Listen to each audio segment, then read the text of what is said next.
नमस्कार दोस्तों, मैं अमरनाथ आप लोगों के बीच अब अपना यूट्यूब चैनल आइडियल इंस्टीट्यूट में आप लोगों का स्वागत करते हैं। और बिहार बोर्ड का 12th का जो ऑब्जेक्टिव है इंग्लिश का, उसमें 7 नंबर का जो ऑब्जेक्टिव आप लोगों के इंडेक्स से आने वाला है, मैं उसके बारे में आप लोगों को बताने जा रहा हूँ। ध्यान देंगे। Pros section rainbow part 2 book को 3 भाग में बांटा गया है। एक प्रोज सेक्शन है, एक पोएट्री सेक्शन है एंड एक read, think and enjoy section है। इन 3 सेक्शन में ध्यान देने की जरूरत प्रोज सेक्शन और पोएट्री सेक्शन का है एग्जाम के अनुसार। आपका पहला चैप्टर प्रोज सेक्शन का है इंडियन सिविलाइजेशन एंड कल्चर। इस इंडियन सिविलाइजेशन कल्चर के ऑथर का नाम महात्मा गांधी है और यह चैप्टर एस्से कहा गया है। इट मीन्स ध्यान देने की जरूरत है। ये क्वेश्चन आपके एग्जाम में किस तरीके से पूछा जाएगा वो मूल फोकस है। जिसे क्वेश्चन हो सकता है कि Indian civilisation culture is written by dash, ऐसा हो सकता है Indian civilisation and culture is written by dash, जहां जवाब आपका महात्मा गांधी होगा। ठीक इसी का दूसरा टाइप ये हो सकता है कि Indian civilisation culture is dash, यानी इसी के बाद डैश देगा। वैसी स्थिति में आपका जवाब होगा एस्से।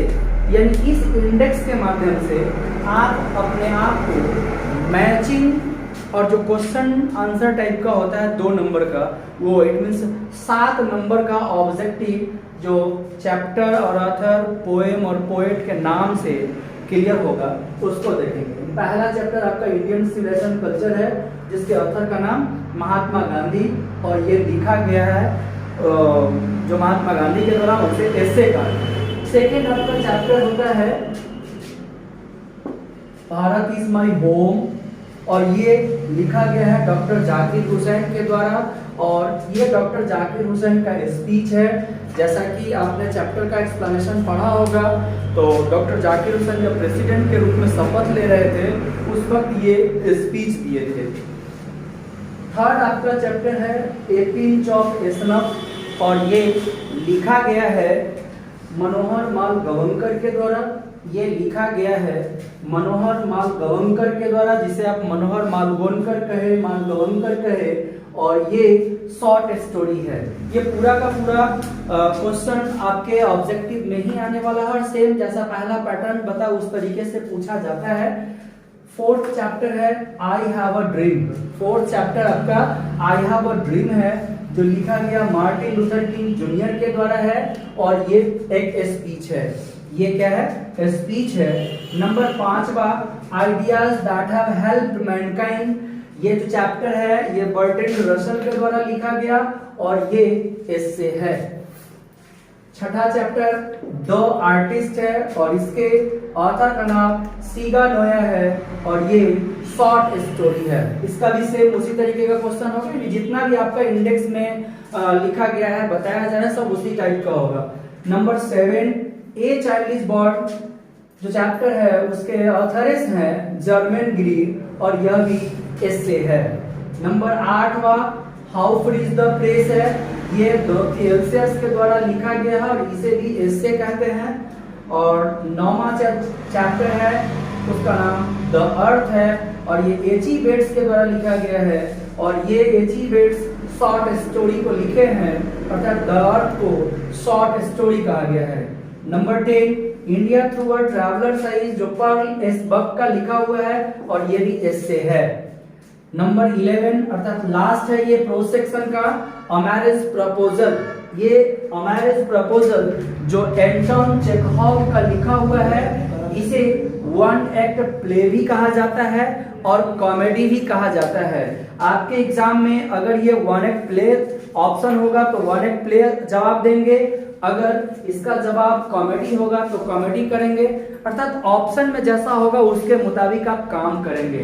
ठीक उसी रेनबो पार्ट 2 का दूसरा सेक्शन पोएट्री सेक्शन है, जो ध्यान देने की जरूरत है। पहला पोएम आपका sweetest love I don't go है, पहला पोएम आपका sweetest love I don't go है, और इसके ऑथर का नाम पोएट का नाम जॉन डॉन है। इनके पोएट का नाम जॉन डॉन है, और ये पोएट मेटाफिजिकल पोएट कहे जाते हैं। मेटाफिजिकल पोएट हैं। अगर इसी पोएम के बारे में बात किया जाए तो इस पोएम को मेटाफिजिकल पोएम भी कहा जाता है। ठीक इसी तरीके से नंबर तीसरा आपका पोएम है, सेकंड नंबर 2, ये poem song of my self है, जिसे वाल्ट विटमैन लिखे हैं, और ये वाल्ट विटमैन के द्वारा लिखा गया पोएम को पीपल्स पोएट कहा गया है, पीपल्स पोएट कहलाए हैं, और ये पोएम पीपल्स पोएम भी कहा जाएगा। Number 3 now the leaves are falling fast है, और ये W.H. ऑडेन के द्वारा लिखा गया है, और ये W.H. ऑडेन जो पोएट हैं इन्हें वर्सेटाइल पोएट कहते हैं, इन्हें वर्सेटाइल पोएट कहते हैं, और इस पोएम को वर्सेटाइल पोएम भी कहा जाता है। नंबर 4 और टू ऑटम है, आपके इंडेक्स में टू ऑटम लिखा है, बुक के इंडेक्स में टू ऑटम लिखा है, और जब चैप्टर आप एक्सप्लेन के लिए चैप्टर में जब जाएंगे तो वहां उनका पूरा नाम उस चैप्टर का दिया है, और टू ऑटम, जो जॉन किट्स के द्वारा लिखा गया है। ये जॉन किट्स रोमांटिक पोएट हैं, और इस पोएट को आप नेचर पोएट भी कह सकते हैं, अर्थात ये जो और टू ऑटम पोएम है ये नेचर पोएम भी कहलाएगा। ठीक इसके बाद आगे देखते हैं एन एपिटैफ एक पोएम है। ये एन एपिटैफ पोएम जो वाल्टियर डी ला मेयर के द्वारा लिखा गया है, और ये Walter de la Mare children's poet हैं, ये चिल्ड्रंस पोएट हैं। उसके बाद आपका छठा है पोएम द सोल्जर, और ये the soldier poem Rupert Brooke के द्वारा लिखा गया है, और ये पोएम वॉर पोएट कहा जाता है। ये पोएट वार पोएट कहे जाते हैं, और इन्हें आप पैट्रियोटिक पोएट भी कह सकते हैं, या इस पोएम को पैट्रियोटिक पोएम भी कह सकते हैं। उसके बाद आपका 7वां पोएम है फायर हिमन, ये केकेएन दारूवाला के द्वारा लिखा गया है, और ये लैंडस्केप पोएम है, लैंडस्केप। ये पोएट लैंडस्केप होंगे तो स्वाभाविक है इनके पोएम भी लैंडस्केप होंगे। उसके बाद 8वां पोएम है मैकविटी द मिस्ट्री कैट। ये मैकविटी द मिस्ट्री कैट जो पोएम है ये टी.एस. इलियट के द्वारा लिखा गया है, और इन्हें कैथोलिक पोएट कहा गया है, कैथोलिक पोएट। और जब पोएट कैथोलिक होंगे तो स्वाभाविक है इनके पोएम भी कैथोलिक होंगे। उसके बाद आता है आपका स्नेक पोएम, ये डी.एच. लॉरेंस के द्वारा लिखा गया है, और इनके पोएट को मॉडर्न पोएट कहा जाता है, इनके पोएट को मॉडर्न पोएट कहा जाता है। ठीक उसके नीचे माय ग्रैंडमदर्स हाउस है, ये आपका लास्ट पोएम है जिसका नाम ग्रैंडमदर्स हाउस है, और उन्हें कमला दास लिखे हैं, और यह पोएम भी मॉडर्न पोएम है, और इसके पोएट को मॉडर्न पोएट कहा जाता है।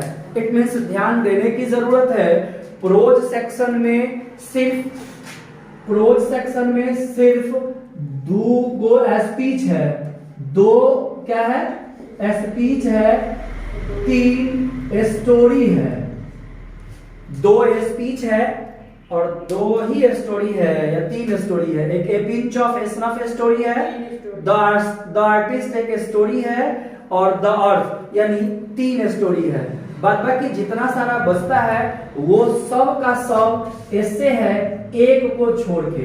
अगर याद रखना है तो सिर्फ हम 2 स्पीच और 3 स्टोरी को याद रख ले, बाद बाकी सब ऐसे एक मैरिज प्रपोजल को छोड़ के, एक मैरिज प्रपोजल को छोड़ के, तो मेरा वहां से काम क्लियर हो जाता है। इसमें ये ध्यान देने की जरूरत है, हमारे पूरे प्रोज सेक्शन में 2 स्पीच, 3 स्टोरी, बाद बाकी सब ऐसे एक मैरिज प्रपोजल जो 1 एक्ट प्ले है, इनको छोड़ के बाद बाकी पोएट्री सेक्शन में ये सारा का सारा पोएम का नाम, पोएट का नाम और कौन सा पोएम क्या है, कौन से पोएट क्या है, वो सब आपका इसमें क्लियर हो गया है। और इसके मुताबिक आपके एग्जाम में आने वाला जो क्वेश्चन है वो किस टाइप का होगा, आपका एग्जाम में आने वाला जो क्वेश्चन होगा ये मैचिंग होगा, जो 5 नंबर का आता है। इस इंडेक्स के माध्यम से 5 नंबर आप यहां से ले लेंगे और 2 नंबर इस प्रोज सेक्शन के क्वेश्चन, मतलब आपसे क्वेश्चन पूछेगा Indian civilisation culture is written by dash, तो वहां भी एक जवाब हो जाएगा। हो सकता है आपसे पूछेगा ये Chinese bird is written by dash, या ऐसा लिख सकता है German greed has written the dash, मतलब उस तरीके से भी आपका वहां क्वेश्चन आ सकता है। तो 5 और 2 7 नंबर के लिए, तो आपके एग्जाम में 7 मार्क्स सिर्फ और सिर्फ इंडेक्स से आ जाए, तो इसके लिए ये इंडेक्स काफी इंपॉर्टेंट है और इन चीजों को आप बारीकी से देख लें। Thanks for watching this video.